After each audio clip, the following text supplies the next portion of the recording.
Hello friends, welcome to the show. You can watch me on YouTube, Facebook on my channel Sahab. As you know, whenever I come live, there is a special guest with me. My name is Arslan and welcome to the show Sahab podcast.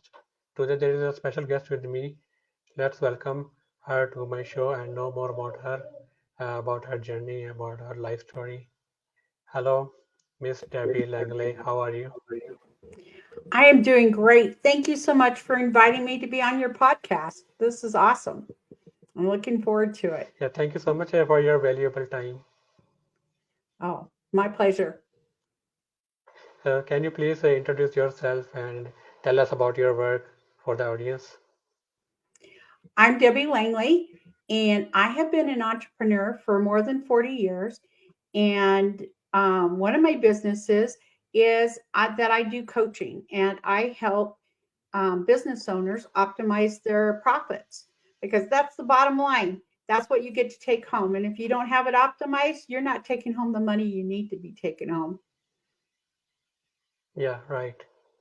So my first question from you, how do you help business owners make more profit and work fewer hours?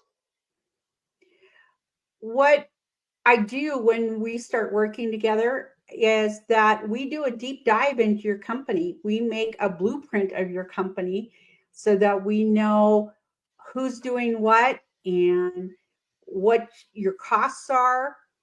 And then we look at ways that we can make things better. And there are really five common areas that people make mistakes.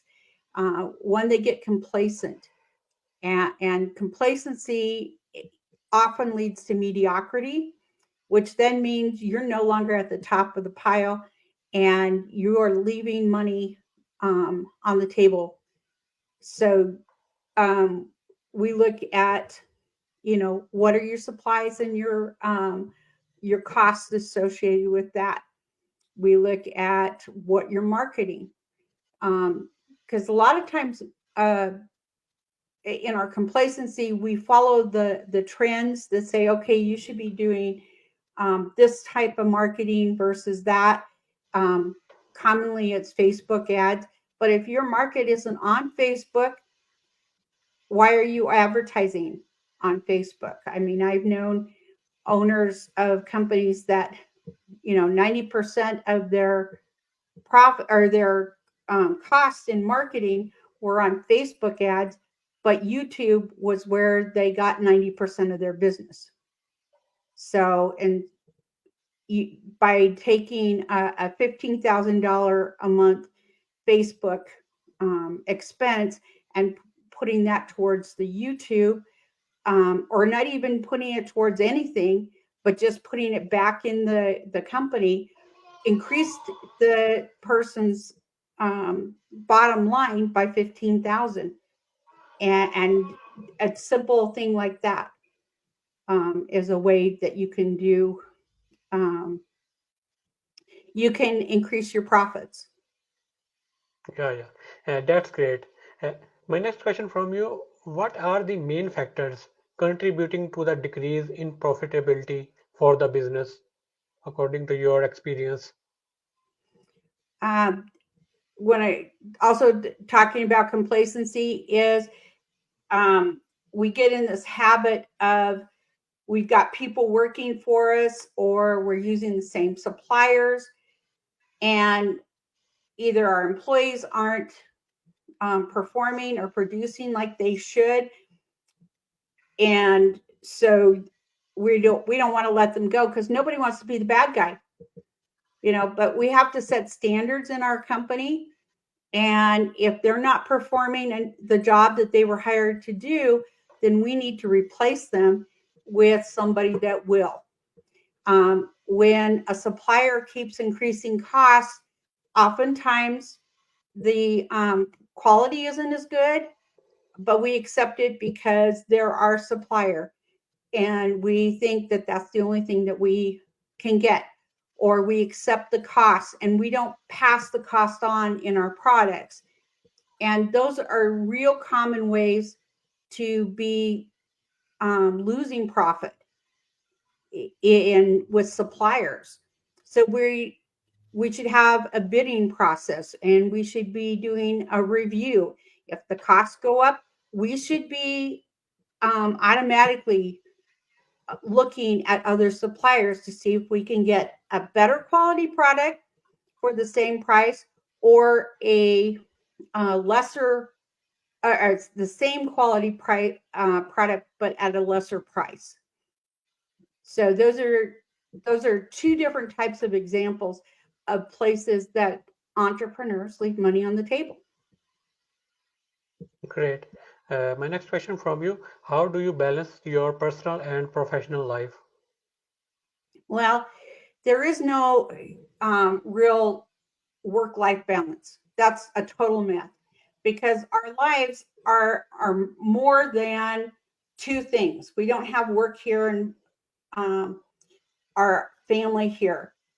Everything is our friends, our church, our family, our home, our business. They make up our life, and we have to think of it as a river. We want to harmonize the river, because sometimes we have to go this way and other times we go this way. Um, and when you get it harmonized and everything is working together, when one area requires more effort than the other, nobody feels like they're being shortchanged, because they understand that it's their give and take in the flow of the river. Great. What strategies can I implement to avoid overwhelm and burnout while running a business? I'm not sure I understand what you're asking. What strategies can I implement to avoid overwhelm and burnout while running a business and caring for my family? Okay.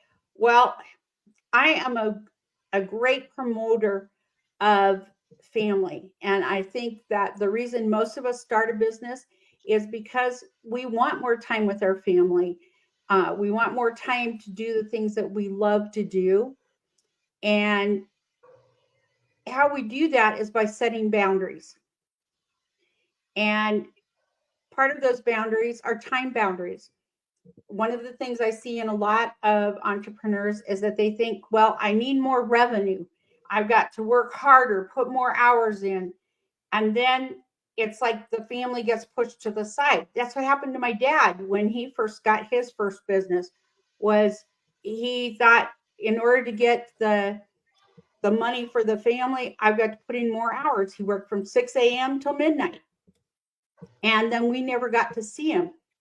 When he figured out that, you know, his family was the most important thing in his life, it my mom got sick, and then it kind of forced into the situation, and he realized, okay, I can do both. I can have both. And by optimizing my circumstances, I can increase my profits without having to put in as many hours. So decide what your priorities are, and then decide what is it that are your needs and what are your wants, and differentiate those. And when you understand what's most important and you allow that to be in your life, and then everything else works around that, you avoid the burnout and the overwhelm. It puts it in perspective. Yeah, yeah. What led you to establish experiencing more global and experiencing more mentoring? Well, I started experiencing more global because I was introduced to network marketing and direct sales. And I have to say, I avoided that for a very long time. I had had some bad experiences with family members and some other people, and I did not want to be associated with that industry. In July of 2010, I was introduced to the company Kyani and by my neighbor. And she had been trying to share the opportunity with me for 3 years. And I kept dodging her. But one day she came through the back fence that we had a gate between our backyards. And she said, Debbie, I really need to talk to you and I need to share this with you. When she explained what she had and really the concept of what the direct marketing and network marketing industry is about, it was like lights went on and I was in. I don't know if you're familiar with direct marketing or network marketing. It is like there is no other way to get the quality of products that you can get at the prices you can get at through other than through industry or the network marketing and direct sales industry, because they have some of the very highest quality products out there. But as a brand partner or an independent distributor, it's like purchasing a franchise at a small cost, not like buying a McDonald's or a Burger King or anyone, a Chick-fil-A franchise. It's not costing hundreds of thousands or millions of dollars. It is usually between, some of them have programs that are even less than $100, but generally between $100 and $1,000, you can start a business. And statistics show that if you work your business for 5 years, you will be a millionaire. And it does take work. It's not a business that you can just, okay, I'm going to join and do nothing with and expect to make money off of it. It's made by sharing. And in hard economic times, it is one of the few industries that thrives and survives. So, Okay.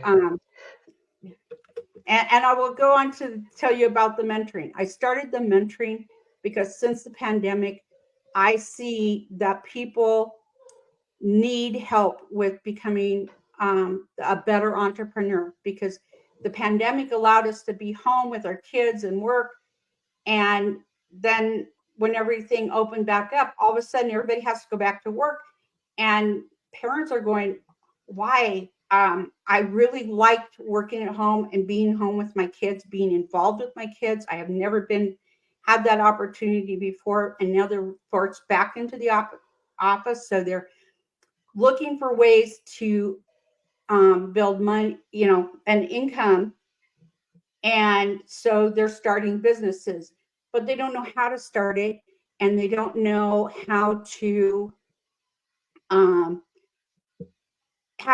go from working a corporate job to being an entrepreneur. And so I help them with that, as well as I work with established businesses in optimizing their profits. While I have experiencing more global as one of my businesses, experiencing more mentoring is a separate business. I've been involved in 18 different industries within my career as an entrepreneur. And I actually have more experience in brick and mortar than I have in the direct sales. I want to clarify, because some people think, well, if you're in direct sales, that's all you're going to do. And you're pushing everybody towards that. No, I work with real businesses of all sizes to help them be better. And I have another business that is in a different industry. Yeah. So, what is your advice for someone who is going to start his business? And what do you think about we should start business with small investment or large investment, big investment? Well, I think that one of the things I see business owners do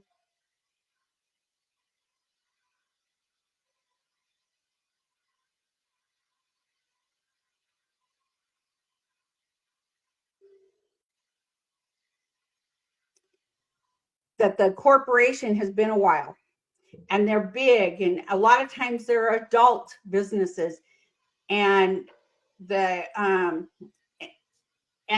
what they're creating is a baby. It's a baby, and it's got to grow, and anticipating that need to let it grow. That the labor pains are putting together your business plan, and a comprehensive business plan is a must. 85% of all businesses that succeed, that make it to six figures, have a business plan. And in the reverse of that, 85% of those that fail in the first 2 years have no plan. The business plan is essential, and it is your roadmap to growth. It's adjusting and fluid in some respects, but it also, if you don't have that and haven't done the work of the business plan, you really don't know what your market is. You don't know who you're marketing to or what is going to be the best product. Because sometimes the product you think you want to market is not the product that's going to make you some money. Did I answer what you were asking? Or you need more information? My second question about should we start business with a big investment and small investment? What is your advice? I think that the smaller your investment, the better. I have known businesses and worked with businesses that started out with $150,000 in debt. It takes a long time to recover that. And really, they didn't need that. They thought they needed a showroom. They thought they needed all these different things, and they could have started in a much smaller way. Sometimes we started businesses in the garage rather than in an office because cost-wise, it's better for us to start. Yeah, I also think the same, that we should start with small investment. So my next question from you, what motivated you to study data analytics and business intelligence at Ensign College?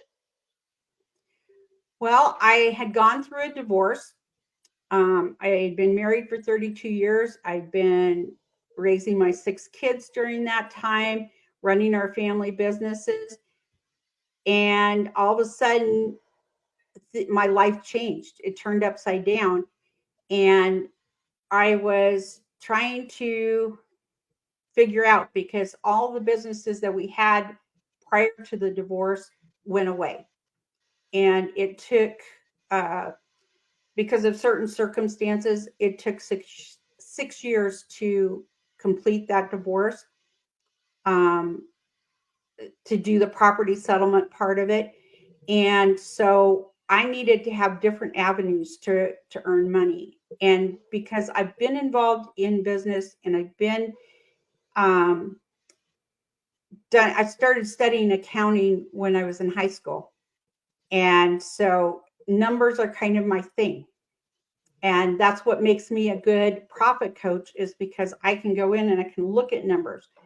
Getting the degrees, all it did was give me something concrete that when I did need to get a job while we were still going through the divorce, I didn't have my own businesses. I mean, I had my experiencing more global, but it was not growing at that time. I needed to work for somebody else. It gave me paper that said, okay, this is a skill she has. While I was at Ensign College, I think God led me there because I created a program with his help, which was a mentoring program to service 100,000 students, both on campus and online. And it is now used worldwide in an educational program. So sometimes I think we end up doing things because God leads us there rather than what we would have normally chosen. Yeah. My next question from you, how do you define success and what is success for you? Success is actually not money. People think, well, Okay. I have a successful business if I'm making 7 figures or if my bank account has a 7-figure bank account. No, success is living the life that you envision and having freedom. I studied to be a homeopath, and one of the tenets of health as a homeopath is that there are no limitations that are caused by health. The same thing applies to success. I can be successful and have make $25,000 if a year if that is lets me do everything that I want to do. Success is different from everybody else's picture of success. It's you living your dreams. Yeah, yeah. What are your professional goals in the next 5 or 10 years? Um, for the next, I have 5-year goals and I have 10-year goals. Um, Yeah. my 5-year goal is that I would like to have. Um, I really want to create a business that is replicatable, because then I can um, serve people better. And as I've been building my coaching business for 1 year.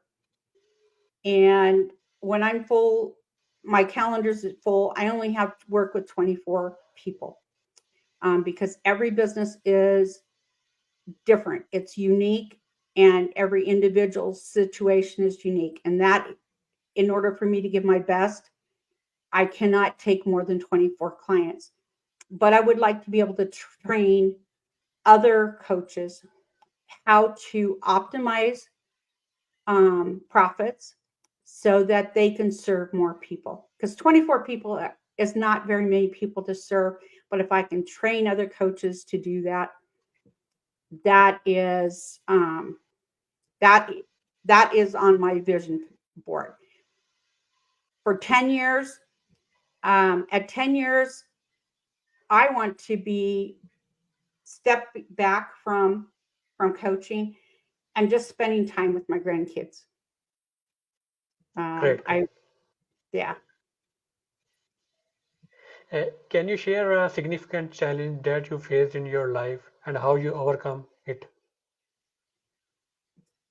Um, Probably one of the most significant challenges I faced was the divorce, because I've been married 32 years. I've been a mother, and I mean, I have a couple angel babies, but I've raised 6 children, and the divorce really shook my world, because all of a sudden everything I knew was gone. And it has been a rebuilding process, but it has been an amazing journey. And I am a better person for it. And I I'm probably more confident in my own skills because of that.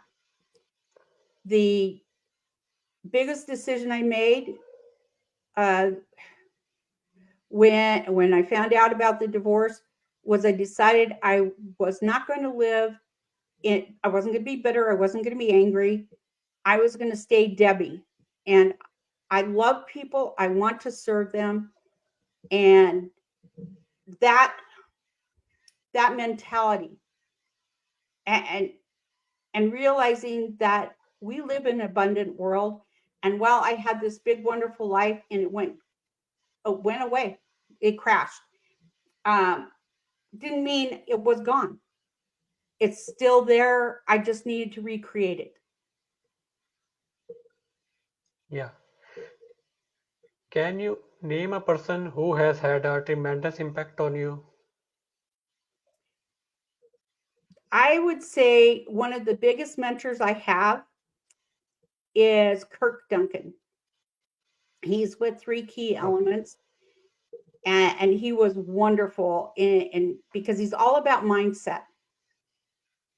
And at some of the darkest days during my divorce, I was working with him, and it's possibilities. Live in the possibilities. Yeah, my next question from you: what have you learned from your life, and what is your advice for the audience? Feeding off on the possibilities, we live in a life of abundance. When you look at life as abundant, that everybody here, there are enough resources and enough money out there. Everybody could be a billionaire if they wanted to. Not everybody wants to. It's okay. But so many people live in a zero-sum world, which means that if you win, I lose. And that's not the world we live in. Everybody can have what they want. And that would be my advice is, if you do not have an abundance mindset, get one. Yeah. Thank you so much for your precious time. Oh, I appreciate the opportunity to be with you, Arslan, and I hope that this has been beneficial for you and your listeners. Yeah. So to watch more episodes like this, you can follow me on YouTube, Facebook, on my channel, Aslan Sahab. My show name is Aslan Sahab Podcast. And take care. Keep smiling. Always keep smiling. And stay happy. Always. Thanks. Bye.